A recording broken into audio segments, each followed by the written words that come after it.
Oh man, did I die somewhere and not notice? Am I a ghost? The guy jabs your forehead with one finger. Ow! No.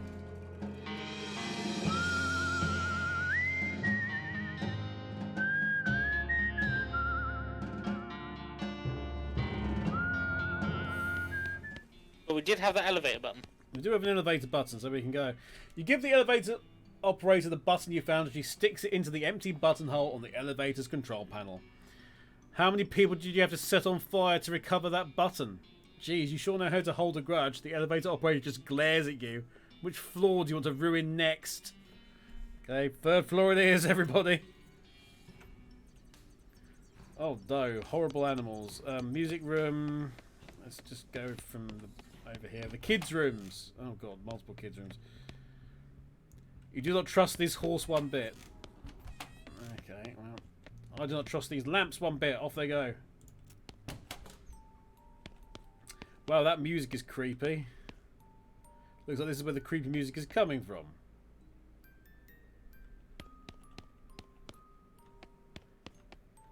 There's a... Composition of painting is bad in...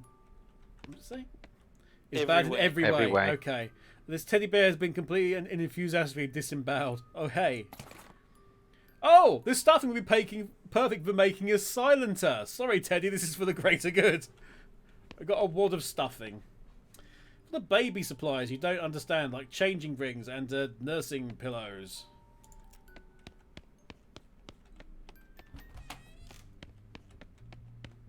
It's a blank chalkboard. Write something. Oh, I wonder what it's going to be. Boo! Ah! You monster. Why would you write that? Toy box. A stuffed gun. Less macabre than you thought it would be. This is not at all effective as a gun, but it's also not not at all effective as a bludgeon. Plus 10 mysticality. Damage 1-to-1. Off goes the lamp. RLE. Some wooden blocks with letters on them. Play with them. Is it Boo? Oh, it's Boo again. More of a 3.5 poster bed there. Okay. Hey Flo, what do you know? Oh, it's still there. Oh, I found something for you though. Science junk. 70 XP. Holy cow, a counterclockwise phase inversion coil. I've been looking all over for one of these. Florence attaches one of the science doohickeys you gave her to the weird gun. Florence's gun damage has been increased. New skill, Science Blast. Nice. Science! Science! Science. This guy has a smile frozen on his face and his eyes dart around in panic as he pretends to sip tea. One eye twitches as he tries to whisper to you out of the corner of his mouth. What's that? A drop of sweat rolls down his brow as he stares a little at the ghost, who doesn't seem to have noticed. Help!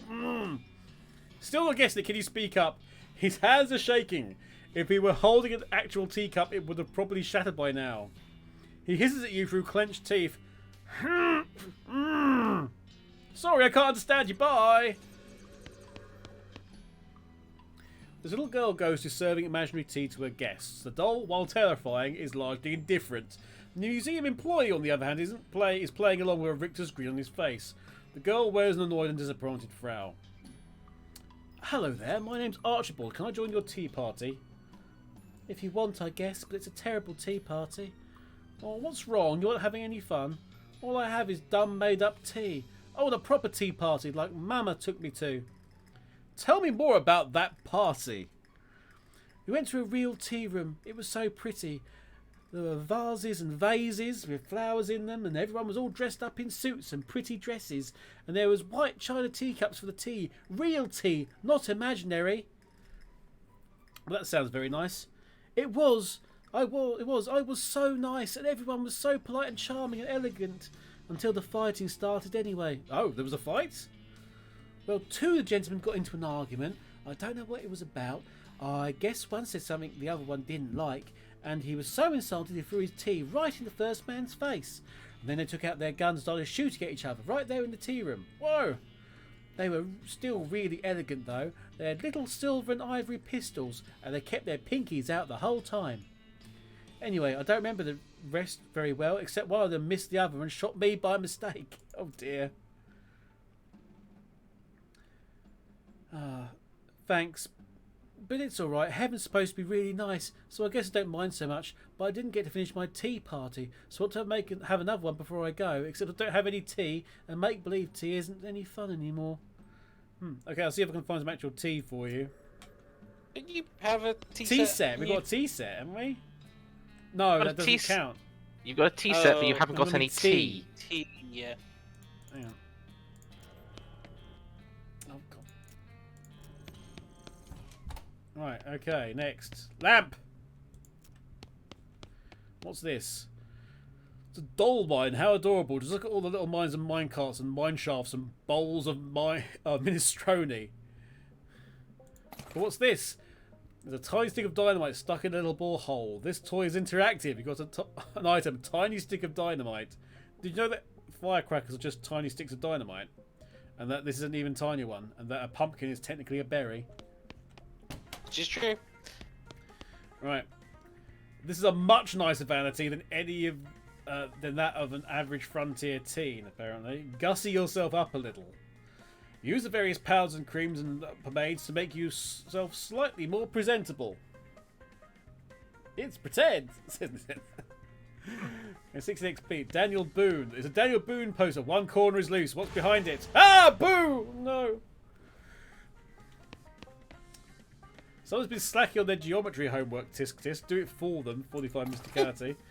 You decide to just take the book with you and do the assignment later. Rufus would probably understand this, but you sure as hell don't. Interesting. Is that something I can send to Rufus? I don't know. I don't know. There's a box of science stuff, though, and there's a lamp I can turn off. Screw you. What is this devil's music? Off it goes. You yank the needle away from the cylinder and hide the handle away. Didn't we need a handle for something? Yep, in the visitor centre. Looks like somebody forgot a book under the bed. Take a look. The title is Fun Law, Rules for 71 Parlour Games Assorted Amusement for Children. If you want to learn how to play Pinochle, Sass the Bandit, Polly's Maiden Aunt, and Sit Quietly, then this is the book for you. Hang on a minute. Can I read it? You flip through the book. Unsurprisingly, it's mostly about ways bored children can stay out of their parents' hair for just 5 damn minutes. It also a little tag on the spine indicating it came from the mansion library. Okay, we've got a book. We know where we've got somewhere to start. Does the textbook do the same as well? Let's see, the geometry textbook. No, there's nothing for the geometry textbook. But it did say that Rufus would probably understand it. It does still say it here, so I'm guessing we have to send that to Rufus at some point. This armoire is full of schoolgirl skirts and other clothes that would not fit you even if you think they might suit you. Okay. Right, so we do have something now. We've got the book. This flower's enchanted. He's all ears. This flower's enchanted to not need natural light, so now it's an unflower. Oh.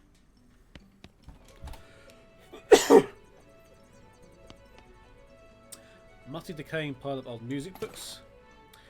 Almost all the books are dry, rotted, and moth-eaten and fall apart at the touch. You do find a copy of Dueling Banjos in reasonable shape, though.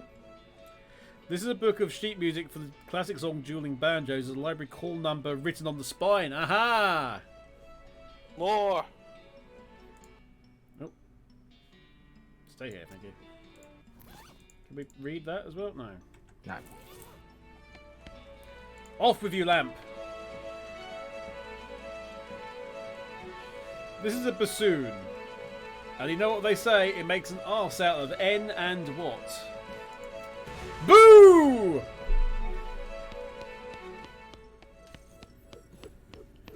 Oh, there's a ghosty doing thing. There's some sheet music on the piano. Grab it. Weird, it's blank. You got an item blank. Sheet music. Play Dueling Banjos. I can't play Dueling Banjos by myself. I don't have enough arms. Florence? Sorry, I only play the bagpipe and not very well. If it's a bagpipe, how do you know? How about you, Susie? If I could play the piano, I'm pretty sure 2 people can't play both parts of Dueling Banjos on the same piano.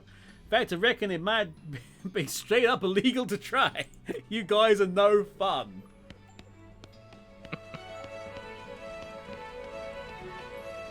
This woman doesn't seem to be interested in anything other than cranking that hurdy-gurdy. Disconnect the crank!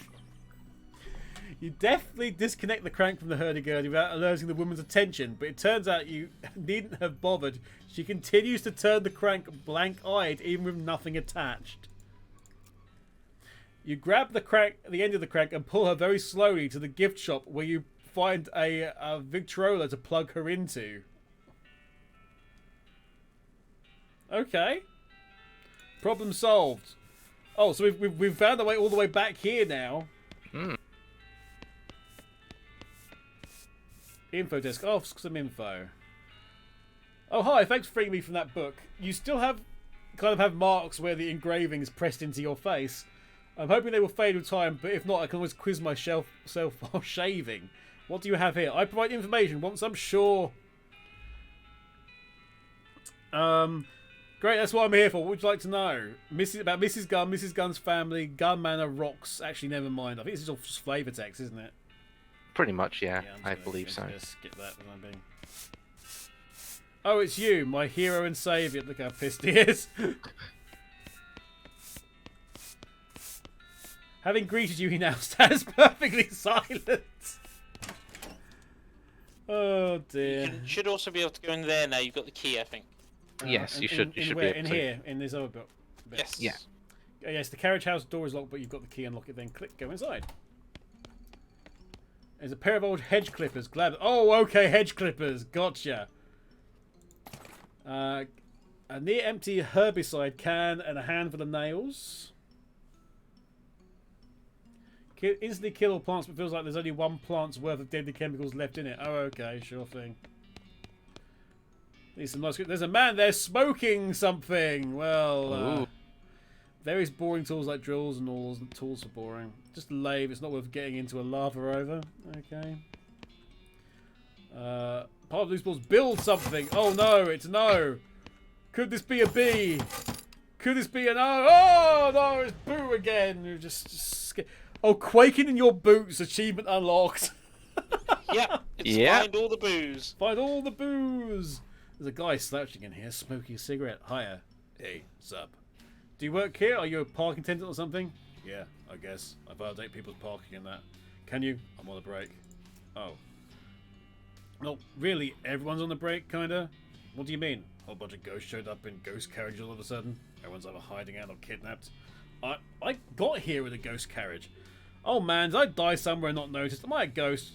The guy jabs your forehead with one finger. Ow! No. It's convincing to go back to work. Okay, well, you should probably go back to work now. Yeah, why's that? Because I'm going to rescue all the other employees, and if they come back and catch you slacking off, they'll be ticked. Oh, jeez. Okay, fine, just let me finish this smoke before you go getting all heroic. 75 XP, yay. Yeah. He'll return eventually. Right, okay.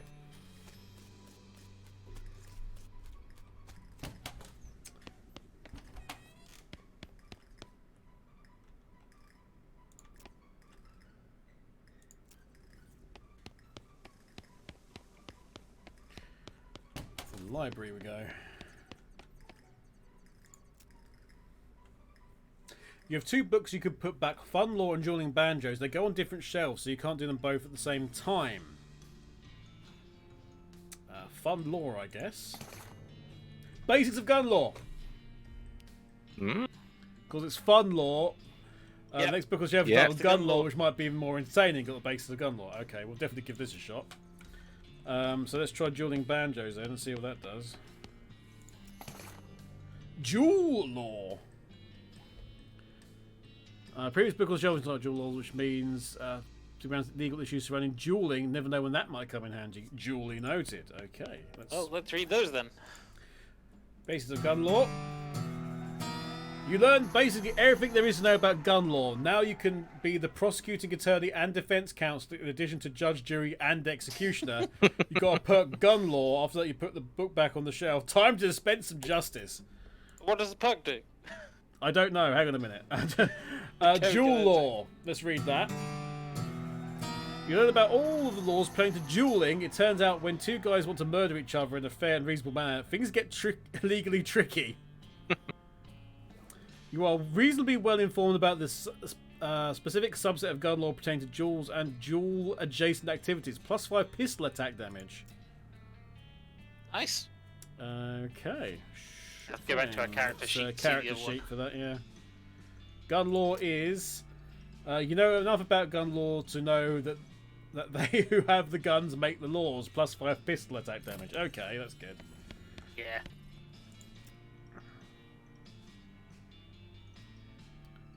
Wondering how you died. Hang on a minute. Caught in the crossfire of a library shootout. I don't think we asked this, actually.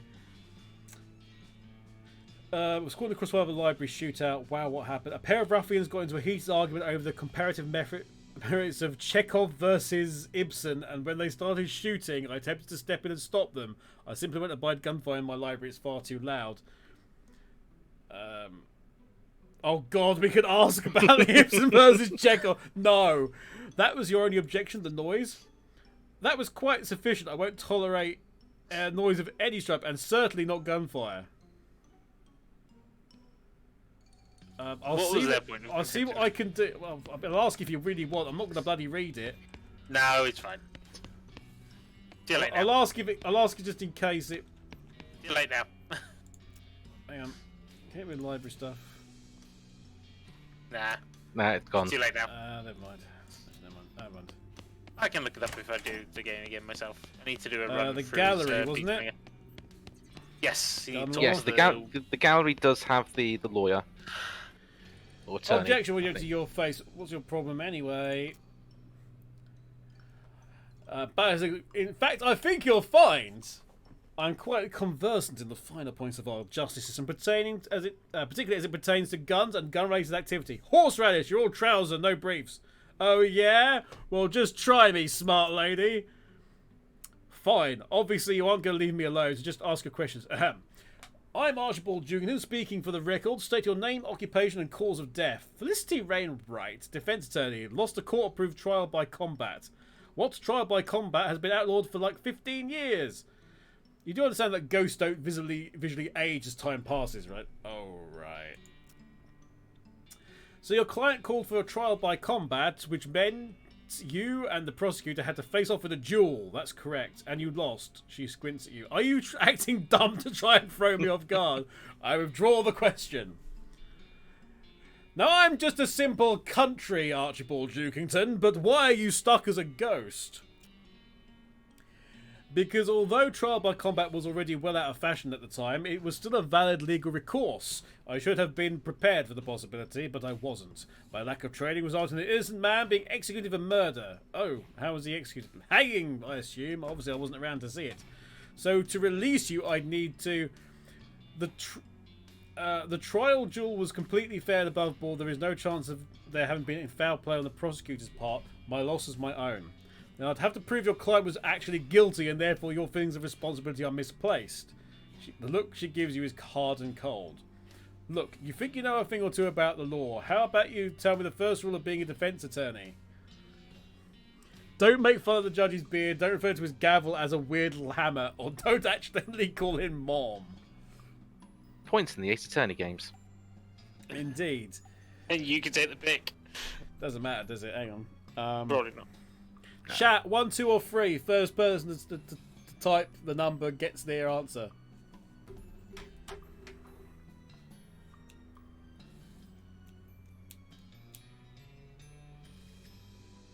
One. Okay. Don't make fun of the judge's beard. You have to trust and believe in your client. If you don't believe your client is innocent, you'll never convince anyone else he is either. So if I want to convince you he was guilty, you'll have an uphill fight for that. You are essentially playing prosecutor here. Alright, tell me about the case. Yeah. My defendant was Matthew Guilty McCready, accused of the murder of Victor Vic Timsbury at noon on June 18, 1878 in Reno. I have some questions. Go ahead. Your client was actually named Guilty. Come on. Names don't mean anything. I once had a client named I Killed a Guy, and he was totally innocent. For someone's actual legal name, sure, but nicknames are usually given with some sort of basis. You've never met a really tall guy named called Tiny or a fat guy called Slim? Arguably the nickname Guilty would reinforce my client's innocence. That's totally absurd, but I'll let it rest for now. What was the cause of death? Timsbury was shot through the heart with a .45 caliber revolver. And did McCready own such a gun? Yes, he was holding it at the time, and subsequent examination showed it had been recently fired. Are you messing with me? This was at noon precisely. Yes, that was confirmed by witnesses. Also, McCready owned a fancy pocket watch that chimed on the hours. There were witnesses, about a half dozen of them. I'm pretty sure there's something you aren't telling me. I'm not obligated to play my hand face up, Mr. Prosecutor. Hang on a second. Shot with a pistol in front of witnesses at exactly noon. Was this a duel? So you can add 2 plus 2 after all. Well done. Well, as luck would have it, I've just recently read a whole book about duel law. What? Why? No reason. I just happened across it in the library and thought it would be interesting. You read an entire code of law you found at random just for the heck of it. Yep. Ladies and gentlemen, Archibald Dukington. Let me just do a quick review. A duel is legal provided it's between exactly 2 people at a specific pre-arranged time and place, using the same or at least essentially similar weapons, and they have to either face each other down and quick draw at the appointed moment or do the 10 pace and turn and fire routine. Is that right? Yes, that's the gist of it. So I guess let's start with you telling me the facts of the case, and I'll interrupt you rudely if I have any questions. Alright, but if you push one trivial nonsense and I get mad, you'll have to start over. Oh god. Welcome to Ace Attorney, Archibald Dukington edition. This seems fair. Go ahead.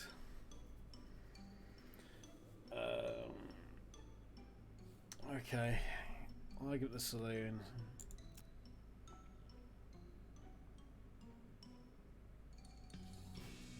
Okay, go on. Wait. Since it was dark. Oh, out. okay. Yeah. Over another day, okay. Fell up shortly before noon and squared off about 30 feet from each other. When noon struck, McCready fired fast enough that Timothy didn't get shot off on account of having his head shot off. That was pretty much long and short of it. Gonna have to ask more details on that? Yeah. What weapons were they using? McCready put 45 army revolver, had an old model 36 caliber cap and ball navy revolver, which he had loaded with paper cartridges and packing the gunpowder by hand. Well, those are very different, aren't they? I mean, in theory, yes. Are you kidding me? They're both pictures. A modern cartridge revolver versus an antique cap and ball loader. Ridiculous. The antique was in production until 1873 because the most reliable popular 6 shooters in the territories. Furthermore, the restrictions against differing weapons in a duel is pistols versus rifles. Oh, for God's sake. Yeah, it's one of these. You have to get the right answer. You have to inquire the right bit of thing at the right time so you can progress through the bit.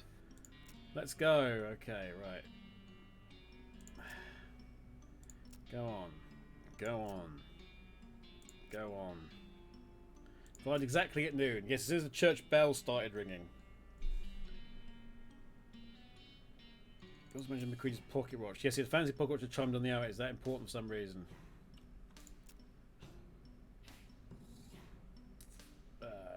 There were witnesses. Witnesses. A half dozen of them watching from across the street or peeking through half-open shutters. Were they interviewed? Yes, the story's lined up with what I just told you. Were they them known associates of McCready? I'm not aware of any of them being actual friends with McCready, but he was a local and a lot of people knew him. Wait a minute, are you going to go with objection or never mind, I have a... I mean, might as well do objection. What's the worst that can happen?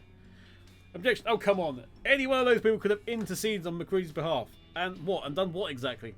Well, they could have shot Timsfield with a more accurate weapon like a rifle, or there'd have been 2 gunshots instead of just one, or are you going to suggest they shot him with a poison blow? Or was he testing dead? poison get outs? Okay, this is going to be more complicated than I thought. Yeah, this one is the most complex of all the ghosts. Oh dear, hang on, that seems fair. Go ahead. Go on. Or can I just go to I have a question? Yes, I can. Oh, I can, hang on. This is... Did they set a specific time for the duel. Yeah. Why is it high noon? So why is it high noon? Or something else? Why didn't they just not fight? 5% the heat moment, that's one thing, but they call off enough scheduled meeting for the next day and still go through with it. A car game is a heck of a thing to get killed over. On a thing. Toxic definitions of masculinity!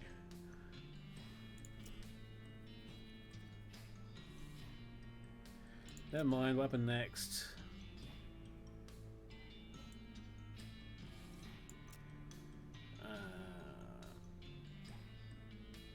Oh god. Go back to he fired exactly at noon again. Why exactly at noon? So McCready fired yeah. Church bell struck. Yes, that is what I just said. Have you got a point to make, or are you just stalling for time to think? Objection! McCready fired at the wrong time. What are you talking about? He fired exactly at noon when the church bells there are witnesses. That's right, he fired at clock noon, but the duel was set for high noon. They aren't the same thing! High noon is just when the sun is at its highest point in the sky. Depending upon geography and the time of year, it can be hours. Different from clock noon. McCready fired early, and that makes the duel illegal! So what do you say to that, counsellor? Felicity gives you a slow smile. I've got to hand it to you, Prosecutor Dukington. You're a lot better at this than I was giving you credit for. That's a good thought you just had there. But remember, everybody, this is Ace Attorney, so there's just one problem with it. Oh, what's that? I already fought it. Take that. She hurls a small book at you, which you just barely managed to catch. 1878 Nautical Almanac. Gah! What the heck is this? I did my homework when I was praying for that trial. My legal homework, since the time I expected there to be an actual trial, not a gunfight. What you're holding is a nautical almanac for the year 1878. There are bookmarks if you like to do the math yourself. But look up solar noon, aka high noon, for the June the 18th, and make the adjustment for Reno's longitude. What do you think you get? That's right, Mr. Prosecutor, 12 o'clock PM precisely. No! Well, damn, nice try though, I mean, sincerely. That's all my ammo. I can't think of enough way to disprove McCree's innocence. As far as I can see, it was a fair duel. Yes, and that's me with guilt of an innocent man's death on my hands. An innocent man's death. You sure are good at repeating things people say. What if he didn't die? Say what now? You didn't actually see the execution, right? Well, yes, well, I was indisposed, you might say, being dead and all. So you don't actually know whether or not it happened. Look, I appreciate the offer, but you're barking up the wrong moon here. Let me ask you something. Alright, go ahead. Was the trial right after the duel the 19th? Huh? No, I know. Don't know what Reno's like now, but it didn't have a proper courthouse then, and you can't try a murder. You can't try a murder charge in the sheriff's front parlour. McCready sat in jail for a couple of weeks, and then they transported him to Frisco. What with one thing and another, the trial didn't start until July 25th. Gee, so much for right to a speedy trial. The wheels grind slow. I have another question. When was the execution? Well, we held the trial by combat on the 26th, and that was a Friday, so don't execute prisoners on the weekend, so presumably it would have been the following Monday, the 29th. Around 3.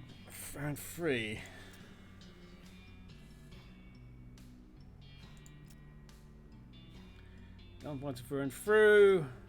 Adrenaline addict.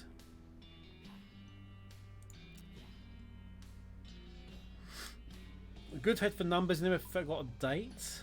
And every man he'd ever killed. Remember to pour a beer on their grave for their birthday. That's nice. Why did he invoke trial by combat? Shipping isn't well when he invoked trial by combat. His case is pretty straightforward. The duel only worsened his odds. I was mighty surprised, let me tell you. The only thing I can figure out is it was his damn full sense of gunfighter's pride or something like that. It was the only form of justice he was willing to submit himself to. I have another question. Except I don't. I might do some research, apparently. You Research. need to read the book or take that book. Look up a date in it. Aha. Aha. Oh God, what was it? I didn't do this quest, so I don't know. It's July. July, pick a date, 26? 26 was the trial. So we want 19? 29. 29. Oh, wait, yeah. 3 days afterwards. That was when Creed was going to be executed. Let's see. Wow, wait a minute. According to this, there was a total eclipse of the sun that day, centered right over the Western Territories. So its totality at 2:47 PM. Well, there's a hell of a thing. Huh. Never mind. I'm not sure what I'm supposed to be doing now with that. Talk to her again. Yeah, talk to her one more time. Hey, I got a question for you, Felicity. Pain the damn ass. I looked up July 29th for the almanac, and there was a total eclipse of the sun that day. It was a perfect opportunity for McCready to escape. That's absurd. Absurd like a fox! You said yourself that McCready was really good at remembering dates. He could have read about the eclipse at any time and stored that knowledge away for future use, like to give himself an advantage in a duel or something. Alright, that's reasonable as far as it goes, but McCready couldn't have worked out the eclipse into an escape plan because he didn't have any say over the court schedule. You said, what with one thing and another, the trial didn't start until July 25th. McCready could have caused any number of those delays himself by faking illness in prison or messing with the horses on the ride to Frisco or anything. This also could explain the trial by combat. You mean there ended up being too much delay, so if a regular trial went on too long and he was found guilty, he'd have missed the eclipse. Exactly. Whereas if he was called for trial by combat, everything would be resolved one way or the other in only one more day. Maybe you'd win, that'd be fine, but if you lost, he could escape. He could use his escape plan. I have to admit that's pretty compelling, but it's all maybes and what ifs. Yeah, maybe it happened, but what if McCready was rescued by leprechauns? Oh man, they're leprechauns in Frisco. You need some kind of hard evidence for this is any more than just a fun story, is what I mean. Well, let me ask you something else. This is taking way too long, so I'm just going to fight you. How can I find bloody evidence of this escape? It would have been in the news. Where do we find newspapers? Oh, I can't even bloody remember. I too tired to remember. Maybe some sort of place where it holds a whole bunch of information. Not the library again. Maybe.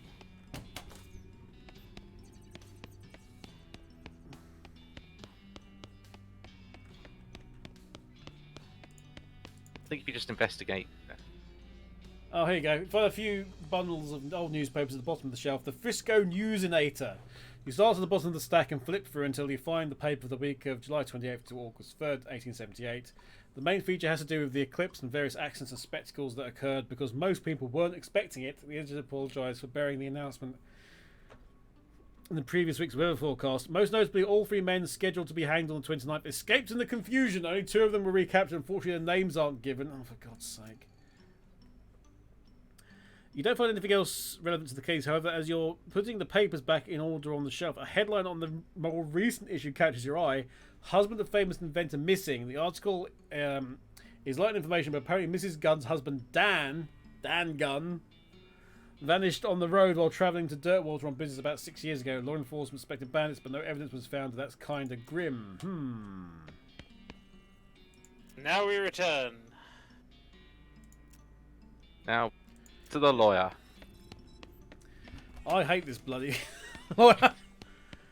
As I said, this is the longest one of the. We're ending after we get rid of them. Here's a question for you. What's up? I found a newspaper article. The guy scheduled to be executed the day of the eclipse escaped, and one of them was never caught. Which one? Well, it didn't say, did it? Nope, damn it.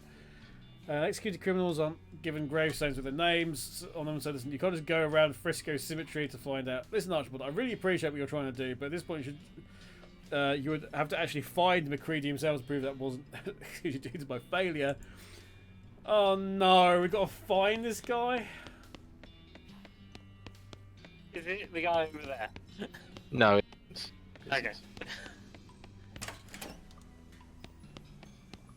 So,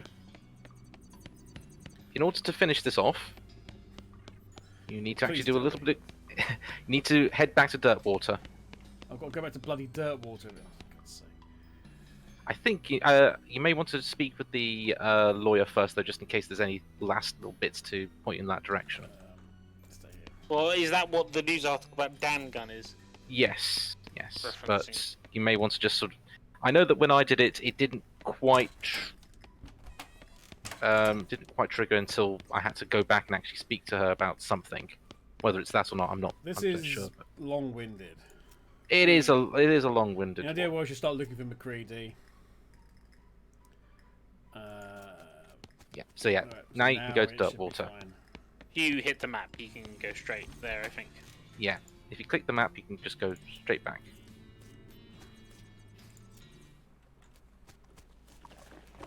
Then, I believe, you can have a chat with Lloyd, the barman. Oh yes, he with the moustache. Yeah. Ever hear of a fellow named McCready? McCready? Nope, don't ring a bell. It was about 17 years ago. Heck, I got a long memory, but not that long. I only started working here 6 or 7 years ago, anyhow. What about the guest register? We're going to keep those for a couple of years. Post office might have it. Okay. Post office might know. We've got to go to the post office anyway, right? Mhm. I'm trying to find a guy named McCready. There's a possibility he might have passed through here about 17 years ago. Passed through? We don't stamp passports here. If he stayed for a while, I might have a forwarding address. Got Matt McCready. Yeah, sure, that's him. Oh yeah, looks like you already got it on the map. Desert House, that's the one. Okay, can I... No, it hasn't passed. I An in-game day has. can't do the book. No, I don't think you can send the book. It's not a postcard.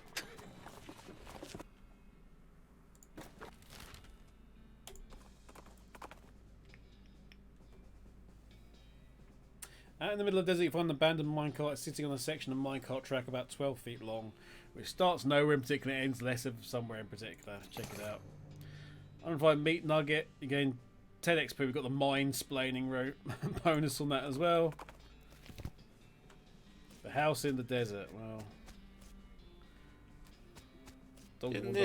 better masters. Ed McCready. Oh, there we go. Stuck to his guns. Dig up the grave. We got a bloody shovel. You dig up you dig until your shovel hits a wooden coffin and haul it open. The skeleton blinks at you. Well, it doesn't actually, but you know. Howdy.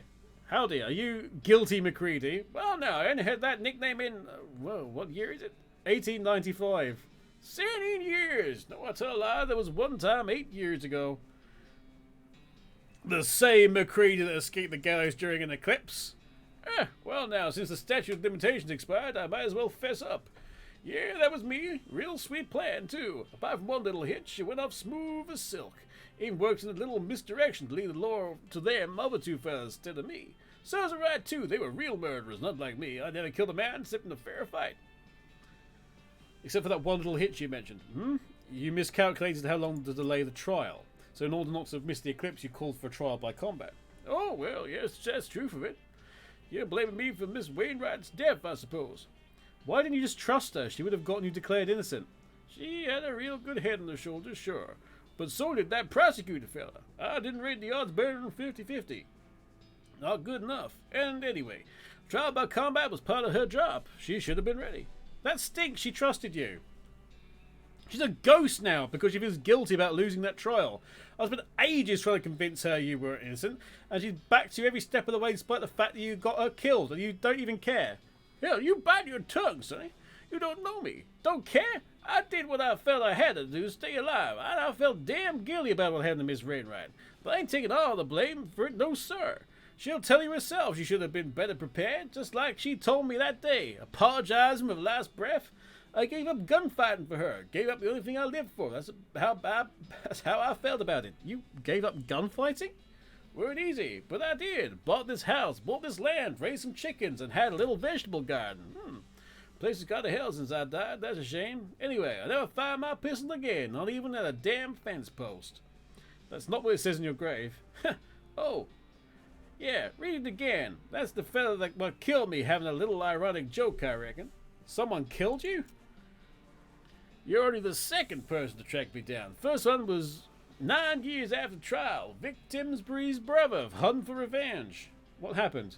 He charged me to a duel, and I told him I ain't doing that no more. He asked again, and I said no, and he hollered at me, and I took my pistol out of the closet and threw it at his feet so he could see how the cylinder was all rusted shut. And he cocked his gun and asked me one last time, and I said no, and that's the last thing I remember is the bang. Got him to bury me, though. Guess he weren't all bad. Do you want to see Felicity again? I could take you to a ghost. No, I reckon I'll just go back to sleep. Ain't what I did for the walking round. Just tell her sorry for me, alright? Here, you can give her my pocket watch. She'll recognize it. Matt Gilton McCready's fancies of a pocket watch, even after being buried for 9 years, it still chimes the hours. The item goes in your offhand. Alright, bye McCready. So long, Farrah. You close the coffin and fill the hole back in. Kind of Archibald. So anyway, hi Cumberbatch. We need to go back to Dirtwater. Oh, hello. Oh, we've got a monster. Let's just get rid of it. It's an elf vibrator. We're not fussed about this at all. Just charge the thing. Oh no! It had 19 health. However, 19 health exactly. Elf vibrator scraps.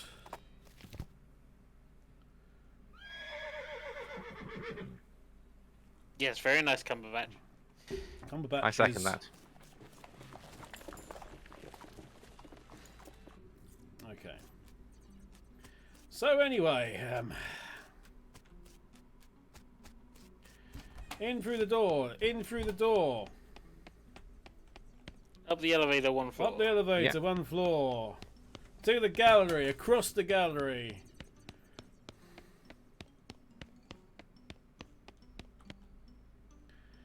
Oh, I've got a question for you. Does this end? Are you ready for this? Are you ready for this? I found McCready's grave. He wasn't executed. You're 100% sure it's him, not some other man named McCready. It was him. Here, he gave me his watch to give you. She turns the watch around in her hands for a while, just looking at it without saying anything. Then she slowly winds it into the chimes of the hour. Yes, this is his watch, all right, thank you. Wait, you said he gave it to you. He's alive. Not exactly. He's a skeleton. We talked for a while, and then he asked me to bury him again so we could go back to sleep. What did he say? He confirmed our guesses. He knew what about the eclipse in advance and stalled the trial for his escape plan, but stalled it too long and decided to hedge his bet by calling for trial by combat. He gave up gunfighting, bought a little house and raised chickens, never fired his pistol again. In fact, he left it to rust. 9 years later, Timsbury's brother caught up with him and challenged him to a revenge match. McCready refused repeatedly, so the gun shot him. He said to tell you he was sorry. Oh my god, we've got the bloody attorney's badge. She looked at you silently for a moment, looked at the watch. She winds the hands back a bit, listens as it chimes again. She sighs, shakes her head, and then smiles at you. Thank you, Archibald, to make a damn fine attorney. She shakes your hand and fades from view as she does so, leaving her attorney's badge behind. In your hand, you got the badge. Oh my god. Oh, that's actually pretty good. That's really good, actually. It is really powerful. And now you can talk to that guy again. Indeed. 1 second. Where's my inventory? What have I got on at the moment? The El I think it's Vibrato brooch. Yeah. Repels any matter that gets close to it. Oh, I mean, I've got, just put a stick the attorney's badge on. There you go. Hi Paul, how's it going? Shh, is the ghost still there? No, I took care of her. Oh, thank God. I gotta go wash this flower off and get back to work. But first, he starts frantically scratching every part of his body. Man, feels like I've been having these itches for days. I'm about to go crazy. Thanks, Archibald, you're a lifesaver. No problemo. Come see me at the visitor centre. I'll hook you up with a souvenir photograph. Paul wands off, still scratching, and gains 75 XP. See ya. Okay.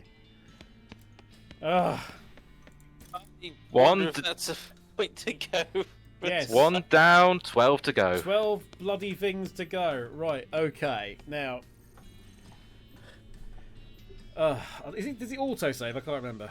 It does autosave, yeah. Okay, lovely. Right, so there was a thing that I was going to say, because... so that's the end of this particular episode. If you watch this on YouTube or later date, thank you very much for watching, and thank you very much for Random Genius for editing it. My pleasure. Law, huh? Law.